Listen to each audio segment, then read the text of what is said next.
오늘 예수님께서 이제 예루살렘에 입성하시는데 왕의 귀환입니다. 왕이신 하나님께서 이제 하나님의 도시죠. 그 평화의 도시 예루살렘으로 이제 돌아오시는데 그 모습이 너무나 왕 같지 않습니다. 왕으로 오시는데 왕이 이제 예루살렘 성에 입성할 때 그래도 좀 좋은 차 타고 와야 되지 않습니까? 그런데 나귀의 새끼를 타고 오시게 됩니다. 근데 그것은 예언되어진 일이었기 때문에 그렇게 예수님께서 의도적으로 이 예루살렘에 입성하는 그 시기와 그 모습을 미리 정하시고 그렇게 들어오십니다.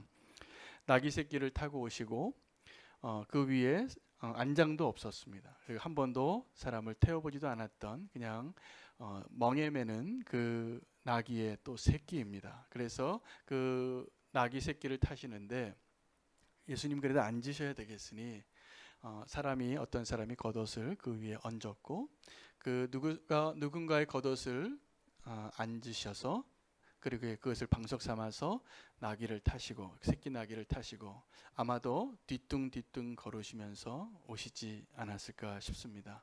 사람들이 그렇게 나귀 새끼를 타고 오는 예수님을 환영하기 위해서 외쳤습니다.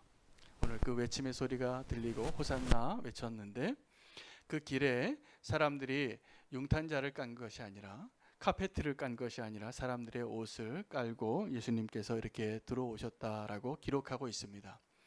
이 모습은 누가 봐도 정상이 아닙니다.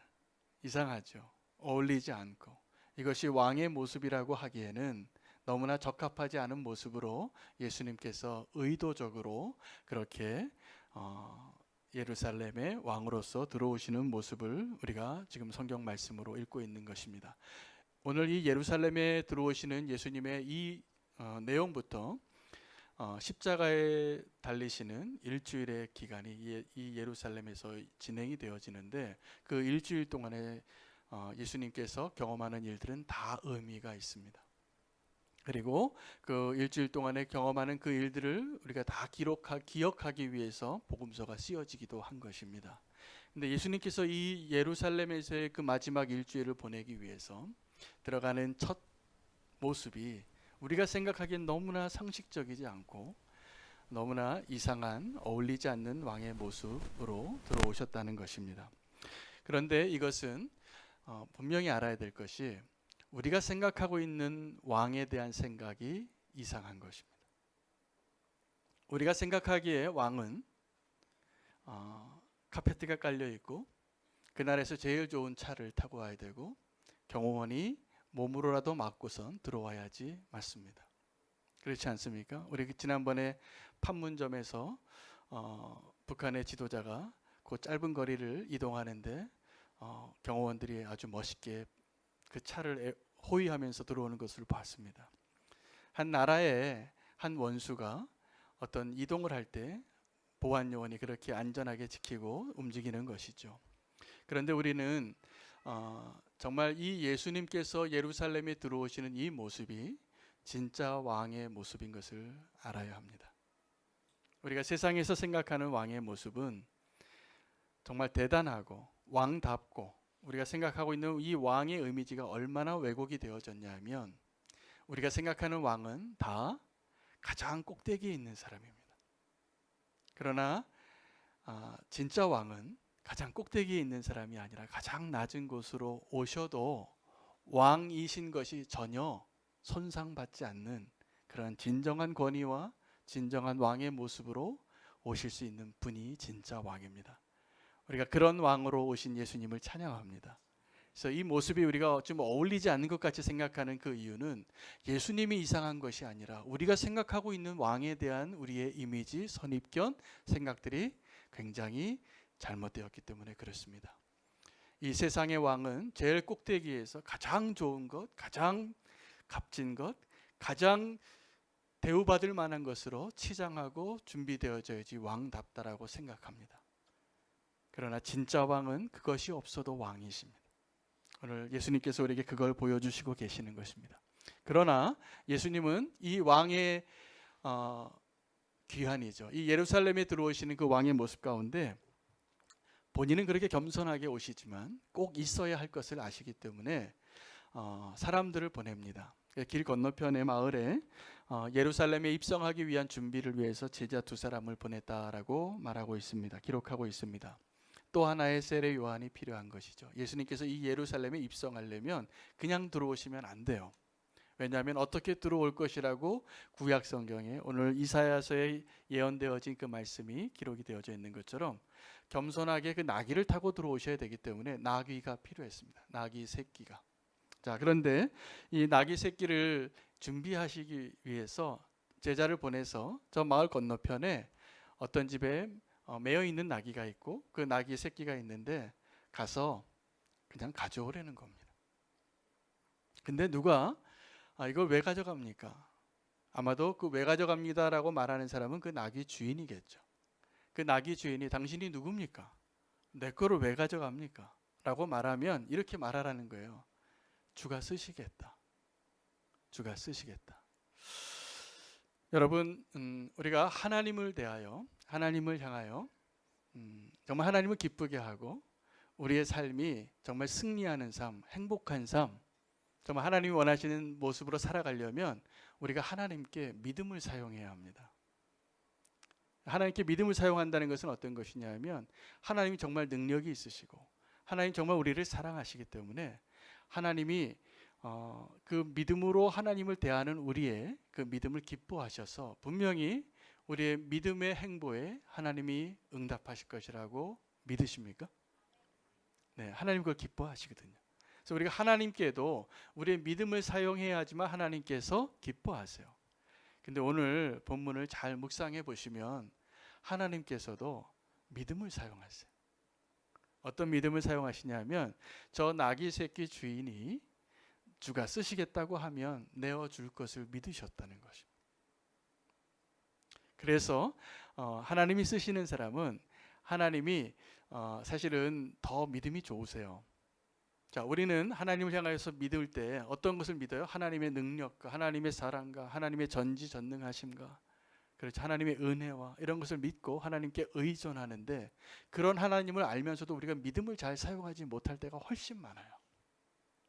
근데 하나님은 우리를 향하여 하나님도 믿음을 사용하신다는 것을 오늘 아셔야 합니다. 그러면 하나님께서 우리를 쓰실 수 있습니다. 우리를 향하여 하나님은 믿음을 사용하시는 건 어떤 거냐 하면 저 윤호가 내가 이걸 요구하면 순종하겠구나. 이걸 믿어주시는 거예요. 여러분, 하나님께서 나를 믿어주신다는 것을 내가 알게 되면 기쁨으로 순종하게 됩니다. 근데 많은 사람들이 하나님이 지금 나를 믿어주신다는 것, 믿음으로 날 대하고 있다는 것을 모르기 때문에 믿음으로 반응하지 못해요. 순종하지 못해요. 그런데 오늘 예수님께서 이 예루살렘 성에 입성하기 위해서 그 나귀 새끼를 사용하기 위해서 한 사람의 믿음을 보시고 믿음으로 그를 부르고 있습니다. 비상식적인 요구잖아요. 만약에 그냥 저 매여 있는 나귀 새끼를 제자를 보내서 그냥 가져오라는 겁니다. 경찰이 보면 절도죄입니다. 그냥 주인의 허락도 받지 않고 그냥 가져가서 쓰겠다는 거죠. 그리고 이것을 요구하는 예수님의 요구 자체도 예수님답지 않은 거예요. 예수님은 정말 약자를 위하여 또 가난한 자를 위하여 또 그때 당시에 이렇게 말도 안 되는 종교 지도자들의 그런 권위주의와 또 위선들을 파하기 위해서 굉장히 많은 노력을 하셨는데 그런 선한 선지자 같은 이미지와는 너무나 맞지 않는 예수님의 요구인 것입니다. 아무리 저것이 필요해도 돈을 주셔야죠. 값을 지불하셔야죠. 다윗이 오르난의 타작마당에서 자기가 인구조사하고 정말 범죄하고 나서 하나님의 심판을 받을 그러한 심판을 받았죠. 3가지 중에서. 그래서 하루에 7만 명이 죽어나가는 그때 하나님께 자기가 고백합니다. 하나님, 저 사람들이 무슨 죄가 있습니까? 차라리 나를 치세요. 그리고 하나님 앞에 기도했을 때 하나님의 사자가 그 오르난의 타작마당에 서 있고 그 멈추게 됩니다. 그리고 그때 하나님께 이제 다윗이 정말 그 제사를 드리기 위해서 하나님께 제사를 드리려고 하는데 오르나니 이 천사와 다윗이 만나는 것을 보고 그가 자기 재산을 다 드리고 이 땅도 가지시고 이 재물도 가지시고 또 나무도 가지시고 제사 드리시는 거 다 드릴 테니까 어서 하나님께 제사를 드리십시오라고 말하죠. 근데 다윗이 그때 굉장히 중요한 이야기를 합니다. 내가 결단코 값없이 하나님께 제사를 드리지 않겠다고. 그가 이 제사에 자기의 희생과 대가가 지불되어진다는 것을 너무나 알고 있었기 때문에 하나님께서 그 다윗의 제사를 그렇게 받으세요. 그리고 그 대가를 지불한 다윗의 제사 때문에 그것이 나중에 솔로몬의 성전이 세워지는 구별되어진 땅이 됩니다. 그리고 그 땅을 산 것이죠.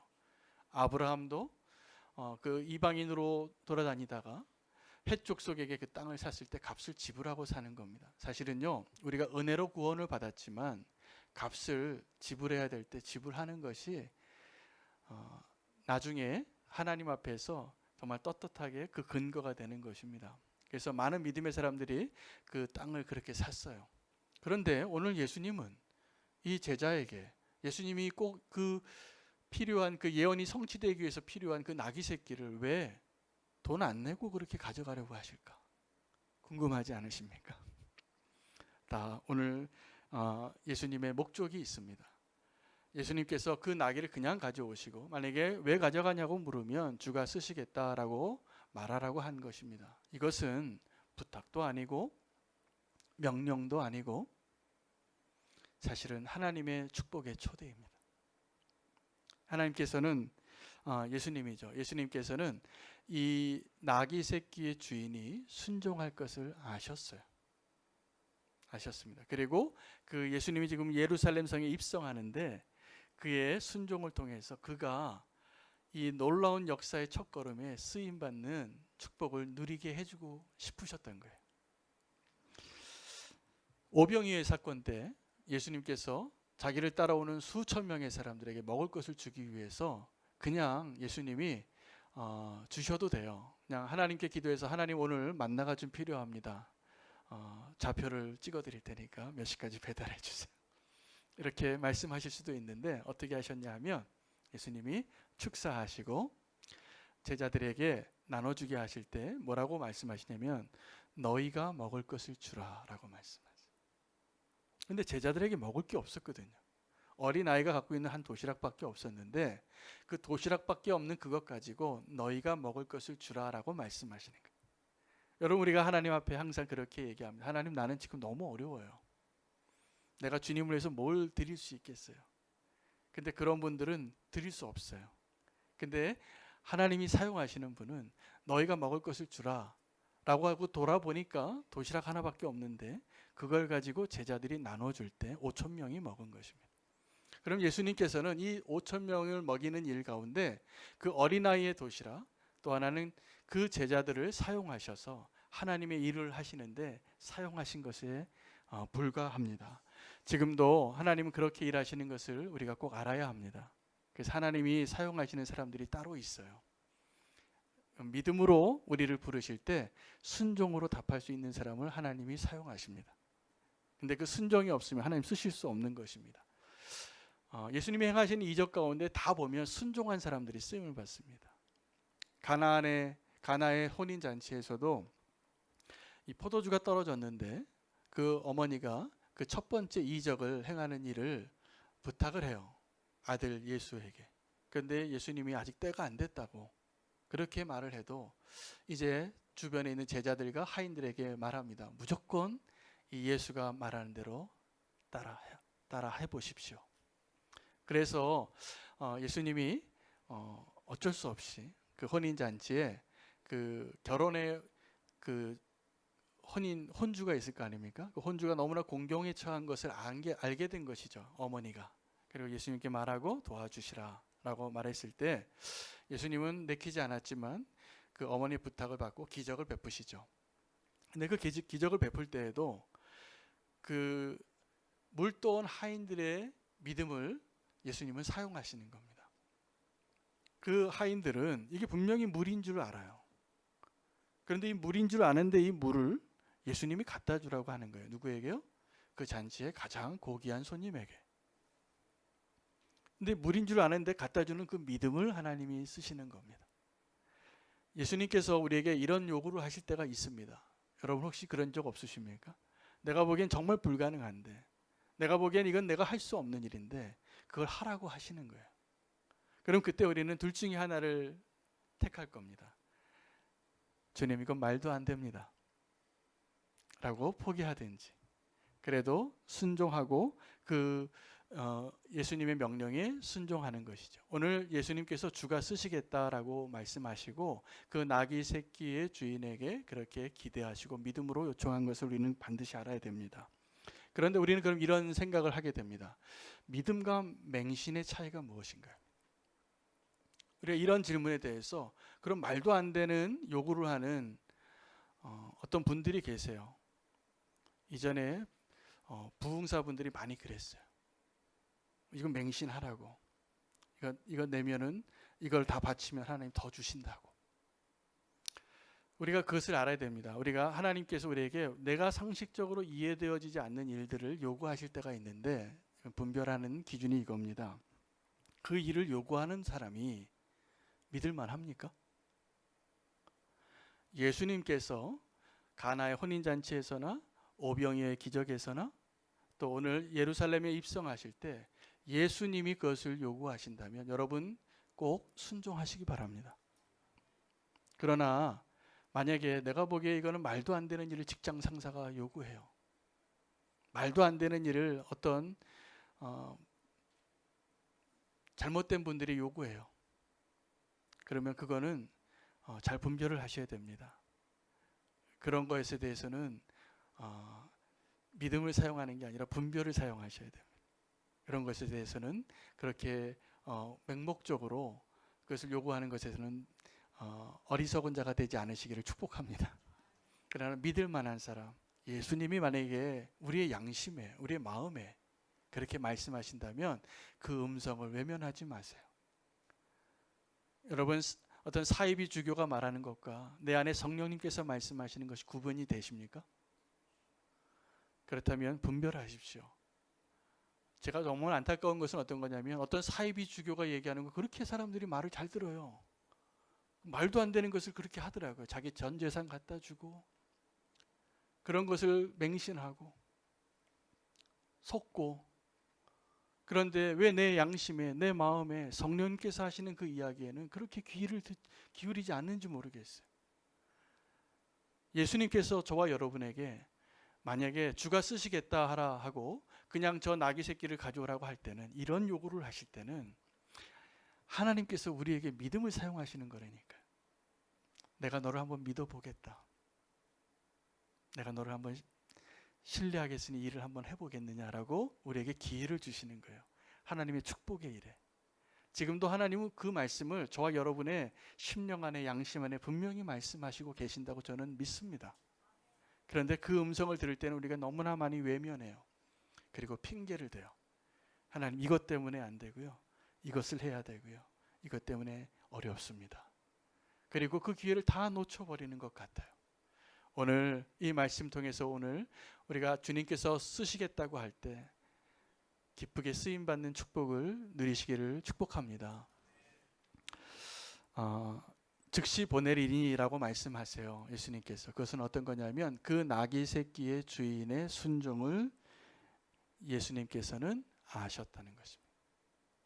오늘 예수님에게 필요한 건 뭐였냐면요, 나귀 새끼였는데 예수님이 나귀 새끼를 사용하신 것이 아니라 나귀 새끼의 주인을 사용하시는 겁니다. 잘 기억하십시오. 우리가 하나님께 쓰임 받을 때 하나님이 나를 사용하시는 것이 아니라 나의 것을 사용하실 수 있도록 나의 주인이 되셔야 합니다. 내가 하나님 앞에 쓰임 받을 때 만약에 내가 내 손으로 걸레질하고 내가 내 손으로 수고를 하고 그것이 쓰임 받는 것일 수 있습니다. 그 중에 하나예요. 그러나 만약에 하나님께서 내가 가진 것, 내 인생, 내 시간, 내 은사 이것을 쓰시도록 내어줄 수 있다면 그건 나를 사용하시는 겁니다. 하나님이 나를 사용하실 수 있도록 내어드리실 수 있으신가요? 네, 여기도 아멘이 가능하고 아멘이 어려운 분이 있는데 하나님은 오늘 예수님의 그 필요에 위해서는 나귀 새끼가 필요했지만 그냥 나귀 새끼를 가져오는 것이 아니라 그가 물을 때 그의 믿음의 순종을 사용하시는 것입니다. 가인과 아벨이 제사를 드릴 때에도 한 제사는 받고 한 제사는 받지 못한 이유가 있습니다. 그가 믿음의 사람이었는지 아니면 불순종의 사람이었는지에 따라서 분별한 기준밖에 설명이 되지 않아요. 가인은 분노했습니다. 왜 내 동생하고 똑같이 제사를 드렸는데 왜 내 제사는 받지 않으시는가? 그게 분노가 됐어요. 분노가 났어요. 그래서 너무 화가 나서 저 동생을 죽이고 싶을 정도로 화가 난 것이죠. 여러분, 그 첫 번째 살인 사건이 그렇게 발생하게 되는데 그것이 하나님께서 가인을 받지 않은 이유의 증거입니다. 가인이 그런 사람이었기 때문에 안 받으신 거예요. 만약에 아벨의 제사를 안 받았다면 아벨이 가인을 죽였을까? 저는 생각을 해보면 그러지 않았을 것 같아요. 가인의 삶을 받으신 거예요. 여러분, 우리는 지금도 하나님 앞에서 나의 삶을 하나님 앞에 내가 어떻게 살고 내가 어떤 생각을 하고 있고 내 마음이 어떠한 마음을 갖고 있는가를 하나님이 보고 계시는 것을 아셔야 합니다. 그래야 하나님이 쓰실 수 있습니다. 오늘 그 이름이 알려지지 않은 저 마을 건너편 마을에 사는 나귀 새끼의 그 주인은 하나님이 보시기에 그 마음의 중심을 보셨을 때 순종할 사람으로 하나님이 믿은 사람이에요. 그래서 그에게 하나님이 믿음을 사용하고 계시는 거예요. 내가 그에게 요청하면 그가 줄 것이라 내가 믿겠다. 그 제자들을 보내신 겁니다. 그리고 그가 순종합니다. 그가 안 놔줬다라는 이야기 안 나옵니다. 그 나귀를 타고 들어오십니다. 하나님 앞에서 나의 것을 내려놓지 못하는 사람을 하나님이 쓰실 수가 없더라고요. 내가 너무나 교만한 사람도 하나님 쓰실 수가 없더라고요. 내 생각이 너무나 많은 사람들이 하나님께 쓰임받지 못합니다. 내 결론이 있고 내 정답이 있고 내가 생각하는 이것이다 라는 것이 너무 많으면 하나님이 쓰실 수 있는 기회가 점점 줄어들어요. 그러나 하나님께서 믿음을 사용하실 때 우리도 믿음으로 순종할 수 있는 축복이 있기를 원합니다. 베드로는 하나님께 쓰임받기를 원했습니다. 예수님께 쓰임받기를 원해서 내가 감옥에 갈지라도 내가 예수님과 함께 죽을지라도 예수님을 배신하지 않겠다라고 호언장담했는데 그 베드로를 예수님은 아셨어요. 그러니까 여러분, 하나님께서 우리를 보신다고 할 때는 지금 나의 생각과 열정과 의지가 어떠한 것도 보시지만 내 의지와 능력을 뛰어넘는 나의 본질을 아세요. 내가 얼마나 연약한지를 아세요. 내가 얼마나 이기적인지를 주님이 아세요. 그래서 나는 내가 괜찮은 사람인 줄 알아요. 나는 이만큼 헌신한 사람인 줄 알아요. 그런데 그렇지 않을 때가 훨씬 많은 거예요. 하나님이 보시는 대로 우리가 쓰임 받을 수 있기를 축복합니다. 그 나귀 새끼의 주인은 하나님 보시기에, 예수님 보시기에 그 마음의 중심에 예수님께서 믿음을 사용하여서 순종할 것으로 신뢰했던 사람이 분명한 것 같아요. 근데 그 사람은 그러면 어떻게 해서 그 예수님의 그 말도 안 되는 요구에 순종할 수 있었을까? 오늘 설교 제목이기도 한데 그 나귀 새끼 주인은 예수님이 지금 무엇을 하려고 하는지를 알았습니다. 겸손하게 예루살렘 성에 들어오려고 하는 것을 알았기 때문에 자기의 나귀 새끼를 내어줄 수 있었습니다. 여러분, 우리가 하나님께 쓰임 받기를 원한다면 또 내가 하나님이 나에게 믿음을 사용하실 때 내가 순종할 수 있는 사람이 되기를 원한다면 비결이 어디에 있냐면 지금 하나님이 무엇을 하시려고 하는가를 아셔야 합니다. 예수님께 옥합을 깨트린 여인이 있었어요. 옥합을 깨트렸는데 아주 비싼 걸 깨트렸습니다. 그래서 이 300데나리온의 값어치에 있는 것을 그 자리에서 쏟아버리는 것을 다른 제자가 화를 냈어요. 그것으로 가난한 사람을 더 도와줄 수 있지 않겠느냐, 왜 이렇게 낭비를 했냐고 난리를 쳤어요.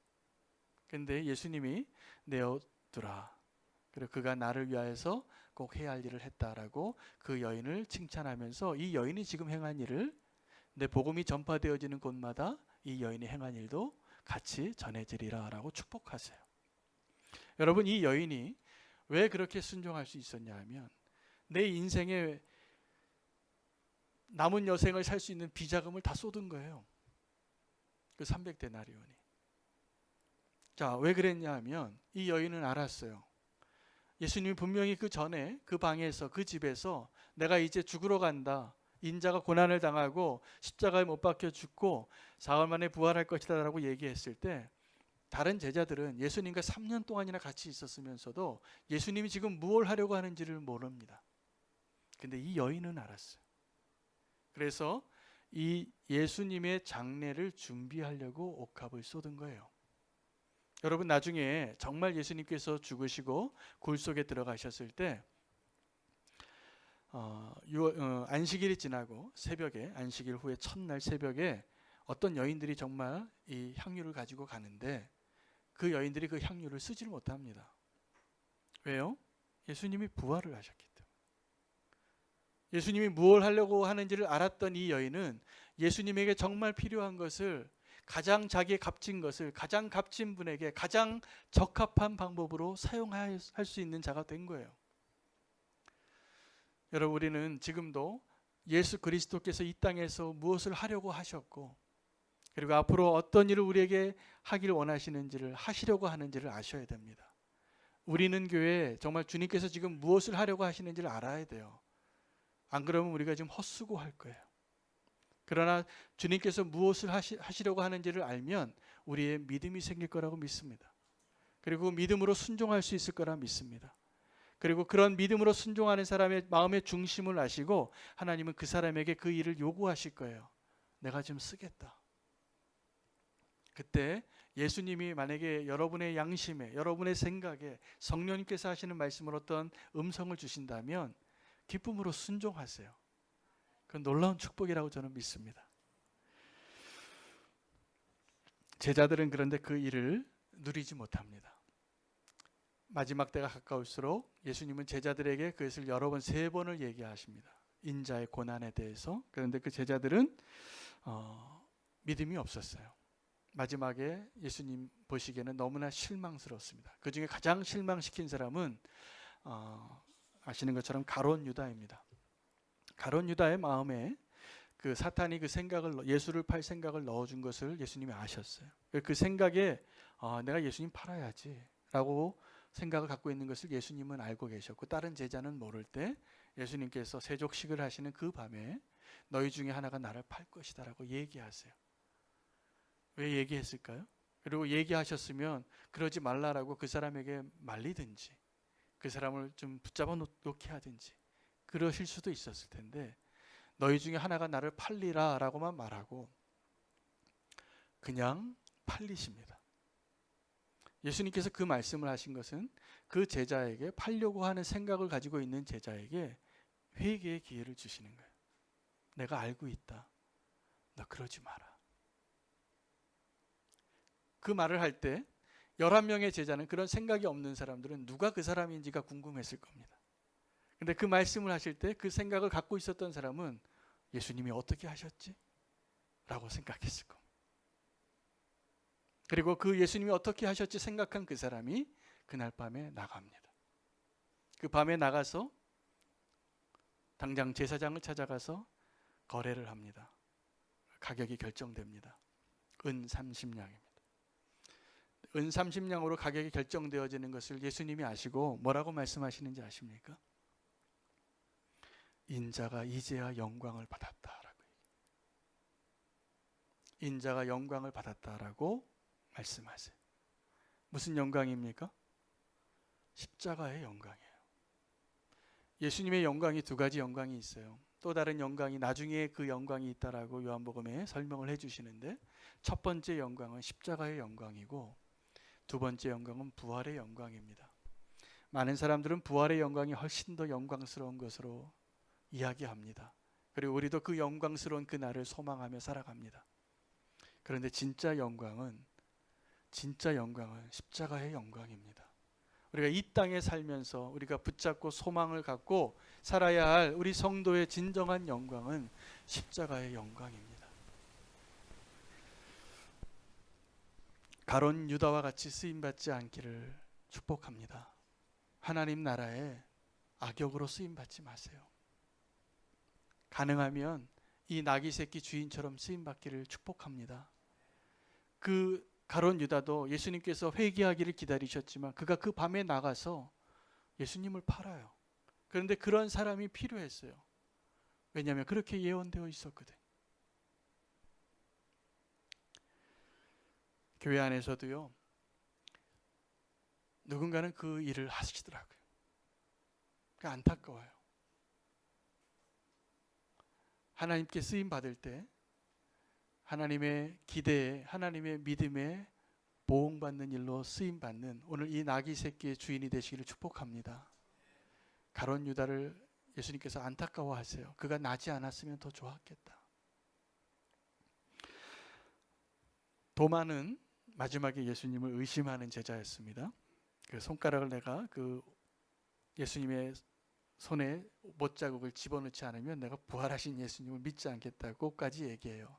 그런데 이 도마가 어떤 사람이었냐면 나사로가 죽었을 때 예수님께서 일부러 천천히 가십니다. 병들어 거의 죽게 된다고, 아주 위독하다고, 중환자실에 있다라고 연락이 왔는데 이틀을 더 유하고 가요. 6시간이면 갈 거리거든요. 근데 그렇게 안 가고 이틀을 더 버티신 거예요. 언제까지요? 나사로가 죽을 때까지. 마리아와 마르다는 예수님께서 죽기 전에 오시기를 원했어요. 그리고 와서 고쳐주기를 원하고. 그런데 예수님의 때는 죽은 다음에 살리는 것이 예수님의 목적이었다는 것이죠. 그런데 예수님께서 버티다가 이제 이틀 지나서 이제 나사로가 죽었으니 우리가 가자라고 얘기하시니까 이 도마가, 나중에 예수님 의심했던 그 제자 도마가 뭐라고 얘기하냐면 이렇게 얘기해요. 우리도 죽으러 가자. 하나님의 뜻을 잘 모르는 사람이 이렇게 지나치게 오버하기도 합니다. 우리는 예수님이 지금 무엇을 하시려고 하는지를 정확하게 아셔야 돼요. 내 인생 가운데, 우리 교회 가운데 우리가 지금 왜 한국교회가 이렇게 혼탁하고 어려운지 아십니까? 주님이 무엇을 하시려고 하는지를 잘 모르고 있었던 것 같아요. 정확하게 예수님께서 이 땅에서 하시고자 하는 그 일을 우리가 붙잡고 그것을 아는 사람에게 주님께서 우리에게 믿음을 사용하시면서 요청하실 거라고 저는 믿습니다. 우리는 교회에 주님께서 하시고자 하는 일을 저는 믿음으로 순종하는 자로 반응할 수 있는 은혜를 누렸으면 좋겠습니다. 너무 오버하지도 마시고요. 또 너무 믿음 없이 그 기회를 놓치는 사람도 되지 않기를 원합니다. 가룟 유다와 같이 되지 않기를 원합니다. 도마와 같이 되지 않기를 원합니다. 베드로와 같이 되지 않기를 원합니다. 나의 의지와 나의 힘 너무 믿지 마세요. 주님께서 이제 하나님 쓰시는 사람이 어떤 사람이냐 하면 그 마음의 중심을 보시고 지금도 우리가 정말 예수님을 또 하나님을 사랑해야 할 이유가 여기에 있습니다. 내 마음의 중심에 정말 하나님을 사랑하는 것을 주님이 아세요. 그러면 그 사람에게 주님께서 믿음을 사용하세요. 우리를 축복하시려고. 내가 정말 주님을 사랑하고 있다면 그 사람에게 주님이 말씀하실 겁니다. 내가 좀 써도 되겠니? 내가 좀 써도 되겠니? 그 음성이 성령님의 음성으로 들리신다면 주님께 대답하세요. 주님의 것이니 주님의 마음껏 쓰세요. 저는 제가 오늘 말씀을 준비하면서 그럼 나는 주님이 쓰시기에 합당한 사람인가 생각해 보니까 저는 23살 때 주님께 제 인생을 드렸던 것 같아요. 예수님 만나고 그때 예수님 만나고 그때 제가 주님께 고백했던 그 고백이 있습니다. 저도 그때 제가 하고 싶었던 게 있었어요. 근데 그 길을 별로 가고 싶지 않게 되더라고요. 주님을 너무 사랑하게 되니까, 주님을 만나게 되니까. 제가 그때 기도했던 기도 제목이 있습니다. 주님, 내 인생이 이제 내게 아니니까 주님 마음대로 써주세요. 그리고 선교지로 나갔어요. 선교지로 나가서 꽤 많은 시간이 지났습니다. 한 30년이 지났어요. 이제 앞으로도 저는 제가 가지고 있는 게 별로 없기 때문에 만약에 주님께서 쓰시겠다 그러면 나귀 새끼밖에 드릴 게 없을 것 같아요. 그런데 만약에 나를 쓰시겠다 그러면 기쁨으로 드릴 수 있을 것 같습니다. 여러분, 주님께서 내가 좀 쓰시겠다고 할 때 나를 드리시는 축복을 꼭 누리시기를 바랍니다. 그것이 일단 이단 사이비 교주 같은 사람이 요구한다 그러면 절대로 듣지 마세요. 그러나 주님이 말씀하신다면 기쁨으로 믿음을 사용하시기 바랍니다. 그것이 정말 축복이라고 믿습니다. 하나님께서 쓰시는 사람은 하나님에게 어울리는 사람이에요. 예수님에게 어울리는 사람이에요. 예수님이 어떤 사람을 쓰시겠어요? 겸손한 사람을 쓰시는 겁니다. 왜냐하면 진짜 왕인데 너무 겸손한 예수님이시잖아요. 진짜 왕인데 내가 막 권위주의를 가지고 내가 이렇게 그런 대우를 받으려고 하고 섬김을 받으려고 하는 그런 예수님이 아니시잖아요. 그럼 예수님이 쓰시는 사람은 어떤 사람이냐면 그 마음의 중심이 예수님 같은 사람이에요. 예수님 같이 겸손할 수 있는 사람입니다. 예수님이 쓰시는 사람은 예수님이 믿음으로 요구하실 때 순종으로 대답할 것이 준비되어 있는 사람이에요. 오늘 이 나귀 새끼 주인입니다.